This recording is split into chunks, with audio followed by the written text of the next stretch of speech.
दोस्तों हमारे चैनल पाक व्यूज़ टीवी को सब्सक्राइब फरमाएं, शेयर फरमाएं और लाइक फरमाएं। शुक्रिया। बिस्मिल्लाहिर्रहमानिर्रहीम, अल्हम्दुलिल्लाहि रब्बिल आलमीन वस्सलातु वस्सलामु अला रसूलिल करीम, अम्मा बाद। पाक व्यूज़ टीवी, मोहम्मद मंशा, अस्सलाम वालेकुम जनाब, कैसे हैं? इस प्रोग्राम में हम देखते हैं कि सैयद खुर्शीद शाह पीपल्स पार्टी के अहम रहनुमा वो आपको पता है कि नैब उनके मुतल्लिक इन्वेस्टिगेशन कर रहे हैं और एक जॉइंट इन्वेस्टिगेशन टीम नैब के चेयरमैन ने बनाई थी उनके खिलाफ पिछले साल, JIT, क्योंकि अब पाकिस्तान में रवाज बढ़ा है ना नवाज शरीफ से हुए थे तो अब छोटी मोटी JIT हर केस में एक बरकत के लिए बनाते हैं। तो इस्लामाबाद हाई कोर्ट में इसको रज़ा रब्बानी जो एडवोकेट है उनके जरिए चैलेंज किया गया था। इस्लामाबाद हाई कोर्ट का डिवीजन बेंच, जिसमें जस्टिस आमिर फारूक और जस्टिस गुलाम आजम कम्बरानी शामिल थे, तो उनके सामने ज़ाहिर है हियरिंग हुई और आर्गूमेंट्स वगैरह हुए। तो जब अदल वालों ने पूछा, जजेस ने पूछा कि क्या नैब ऑर्डिनेंस में कोई ऐसी प्रोविजन है जिसके तहत नैब का चेयरमैन JIT यानी जॉइंट इन्वेस्टिगेशन टीम बना सकता है, तो रज़ा रब्बानी साहब ने ज़ाहिर जवाब दिया कि ऐसी कोई प्रोविजन नहीं है। लेकिन और फिर इस केस को 2012 में वैसे भी क्लोज कर दिया गया था, लेकिन नैब के चेयरमैन ने पिछले साल फिर इसको ओपन करने का हुक्म दे दिया और साथ ही जॉइंट इन्वेस्टिगेशन टीम बना दी, जिसमें ज़ाहिर है FBI और सिक्योरिटी एंड एक्सचेंज कमीशन और नैब इन मुख्तलिफ इदारों के लोग जो हैं वो शामिल थे और वो नैब मुल्तान का जो डायरेक्टर है उसकी सरबराही में बनाया गया। तो बिल आखिर यानी केस को अजर्न कर दिया गया 26 मार्च तक, और जो जॉइंट इन्वेस्टिगेशन टीम का नैब के चेयरमैन का आर्डर है, नोटिफिकेशन, उसको सस्पेंड कर दिया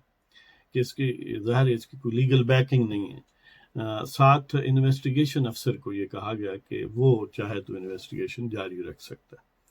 तो अब ये बात अगर तय हो जाए कि जॉइंट इन्वेस्टिगेशन टीम का कोई वजूद नहीं है in the eyes of law NAB के तहत, यानी नेशनल अकाउंटेबिलिटी ब्यूरो ऑर्डिनेंस के तहत, तो आप सोच सकते हैं कि जो नवाज शरीफ को सजाएं हुई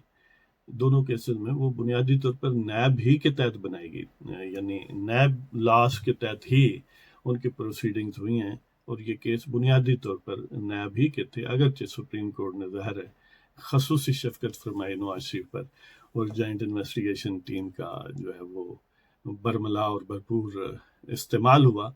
और फिर आपको पता है कि यानी पनामा से क्या क्या चीज़ें, जिस तरह वो टोपी से कबूतर बरामद होता है, तो इस तरह कई कबूतर उन्होंने बरामद किए। और जो खुद खोसा साहब फरमाते हैं उस जज के मुतल्लिक जिसने नवाज शरीफ को सजा दी पहले केस में, एवनफील्ड केस में, तो कि उनका कंडक्ट जो है वो बड़ा बदबूदार था। लेकिन जब ये कहा गया कि बदबूदार कंडक्ट वाले जज ने ये जो फैसला किया इसमें भी बदबू आती है कि नहीं, लेकिन उन्होंने सूंघ कर ये बताया कि नहीं, इसमें से नहीं आती यानी अजीब बात यह है कि वो जज बदबूदार कंडक्ट का हामिल है, और हामिल यानी ये राय क्यों बनी खोसा साहब की, उस वक्त के चीफ जस्टिस की, इसी वजह से बनी कि उसकी वीडियो आई और उस केस के हवाले से वो वीडियो आई जिसमें वो कहता है कि ये यानी प्रेशर मुझ पर था और ब्लैकमेल करके मुझसे फैसला लिया गया, हालांकि केस कोई बनता नहीं था।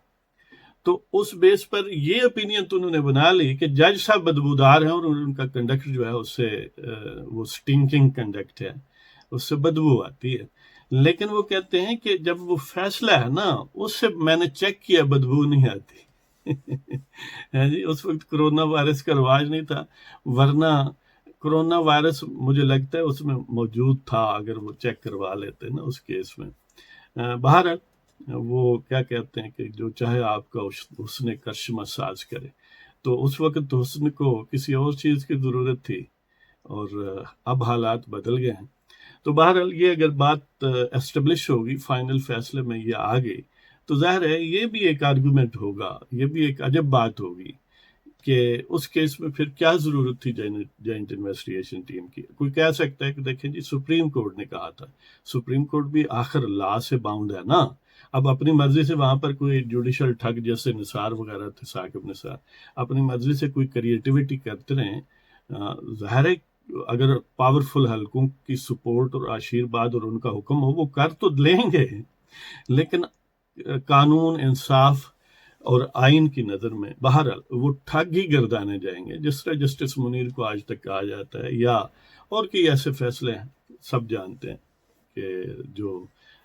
توپ و تفنگ کی طاقت سے جو عدل کا بازو مروڑ کر کشید کیے گئے، عوام میں ان کو پذیرائی نہیں ملی، اور ایون وہ لیگل سرکلز میں بھی کوٹیبل نہیں سمجھے جاتے، وہ بطور جوڈیشل پریسیڈنٹس کے کوٹ نہیں کسی آرگومنٹ میں کیے جاتے دنیا کی کسی عدالت میں یا پاکستان کی اپنی عدالتوں میں بھی، بنیادی طور پر جب توپ و تفنگ کا پیچھے سے پریشر ہٹ جائے تو پھر یہی صورتحال ہے۔ جب توپ و تفنگ کا پریشر ہو تو قانون نہ بھی ہو تو پھر بھی کھوسا صاحب کہہ دیتے ہیں کوئی گل نہیں 6 مہینے بنوا لو ہے جی، اور جب نہ چاہیں قانون بنے بھی، پارلیمنٹ اس کو منظور بھی کرے، تو پھر بھی